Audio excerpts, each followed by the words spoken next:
Hi dear friends, ഇന്ന് ഞാൻ നിങ്ങളുമായിട്ട് ഷെയർ ചെയ്യുന്ന എൻ്റെ റെസിപ്പി കോഴിമുട്ടയും നേന്ത്രപ്പഴവും വെച്ചിട്ടൊരു അടിപൊളി സ്നാക്സാണ്. റംസാനിന് നമുക്ക് നോമ്പ് തുറക്കുമ്പോൾ ഉണ്ടാക്കാൻ പറ്റിയ മധുരം ഇഷ്ടപ്പെടുന്നവർക്ക് കഴിക്കാനും കൂടിയായിട്ടുള്ള ഒരു റെസിപ്പിയാണിത്. നിങ്ങൾ തീർച്ചയായും ഇത് കുട്ടികൾക്കൊക്കെ ഉണ്ടാക്കി കൊടുക്കൂ. നിങ്ങൾക്കും തീർച്ചയായും ഇഷ്ടപ്പെടും. വീഡിയോ നിങ്ങൾ സ്കിപ്പ് ചെയ്യാതെ മുഴുവനായിട്ടൊന്ന് കാണണേ. എന്നാൽ നമുക്ക് റെസിപ്പിയിലേക്ക് പോകാം.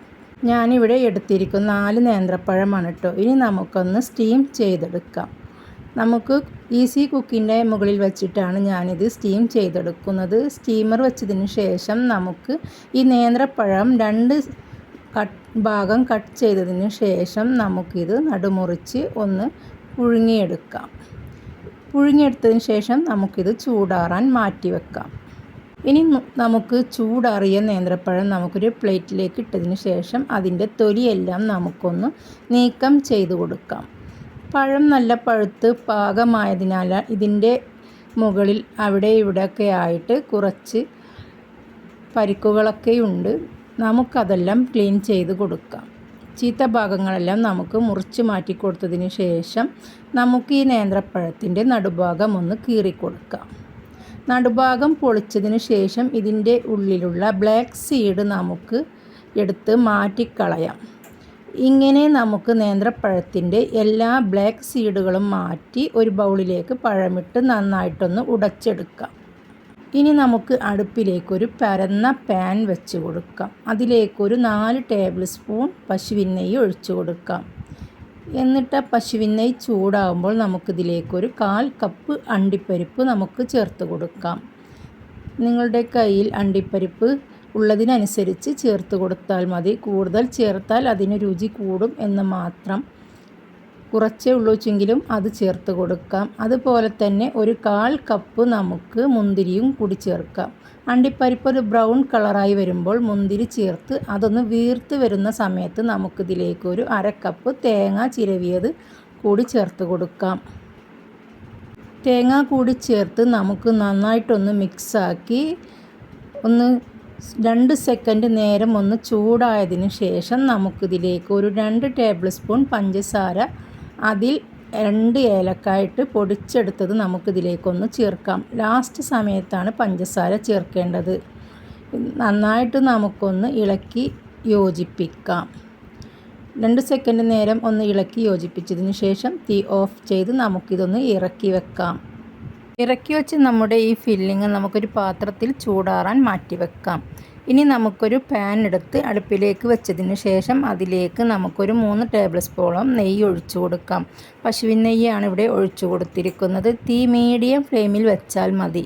ഇനി നമ്മുടെ നേന്ത്രപ്പഴത്തിൻ്റെ കൂട്ടിൽ നിന്നും എടുത്ത് കുറച്ച് നമുക്ക് ഇതിലേക്കൊന്ന് പരത്തി കൊടുക്കാം.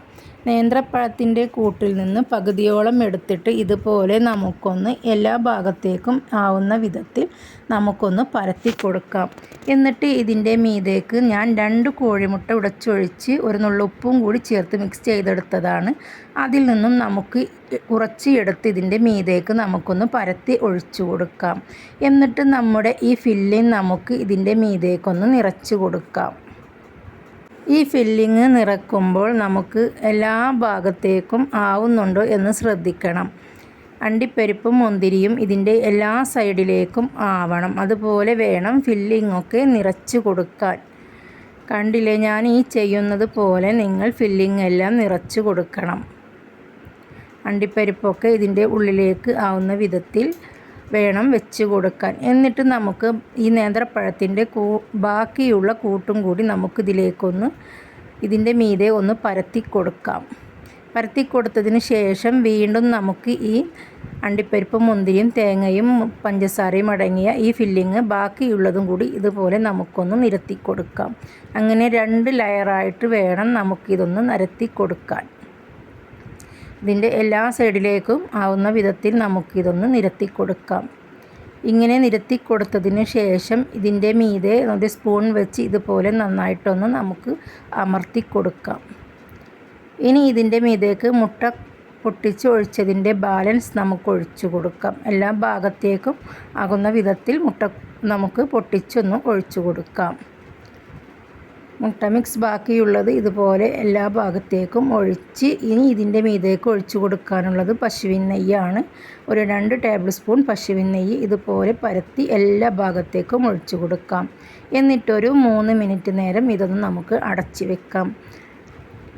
നമ്മുടെ പഴം ഇവിടെ റെഡിയായി കഴിഞ്ഞു. ഇനി നമുക്ക് വേറൊരു പാൻ എടുത്ത് അതിലേക്കൊരു ടേബിൾ സ്പൂൺ നെയ്യ് ഒഴിച്ചൊന്ന് പരത്തിയതിന് ശേഷം നമ്മുടെ ഈ പഴം ഇതിലേക്കൊന്ന് ഇട്ട് കൊടുക്കാം. കണ്ടോ, നമ്മുടെ അടിഭാഗമൊക്കെ റെഡിയായി. ഇനി മോൾഭാഗം നമുക്കൊന്ന് മൊരിച്ചെടുക്കണം. അതിനായിട്ടാണ് ഇട്ട് കൊടുക്കുന്നത്. കണ്ടില്ലേ, കുറച്ച് ഇവിടെ മൊരിഞ്ഞ് വന്നിട്ടുണ്ട്. കരിഞ്ഞിട്ടൊന്നുമില്ല, പെർഫെക്റ്റായിട്ട് തന്നെയാണ് കിട്ടിയിരിക്കുന്നത്. ഇനി ഇതിൻ്റെ അടിഭാഗം ഇതുപോലെ ഒന്ന് ആയിയെടുക്കണം, ഇതിൻ്റെ മുകൾ ഭാഗവും. അങ്ങനെ മുകൾ ഭാഗവും ഇതുപോലെ ഒന്ന് 2 സെക്കൻഡ് നേരം വെച്ചതിന് ശേഷം നമുക്കിതൊരു സെർവിങ് പ്ലേറ്റിലേക്ക് മാറ്റി കൊടുക്കാം. വളരെ രുചികരമായ ഒരു സ്നാക്സാണിത്. റമദാനിനും 4 മണി പലഹാരമായിട്ടൊക്കെ കഴിക്കാൻ പറ്റിയ ഒരു കിടിലൻ സ്നാക്സ്. നിങ്ങളിതൊന്ന് തയ്യാറാക്കി നോക്കൂ. നിങ്ങൾ ആദ്യമായിട്ടാണ് എൻ്റെ ചാനൽ കാണുന്നതെങ്കിൽ പ്ലീസ് ഒന്ന് സബ്സ്ക്രൈബ് ചെയ്ത് സപ്പോർട്ട് ചെയ്തേക്കണേ. Okay, bye bye.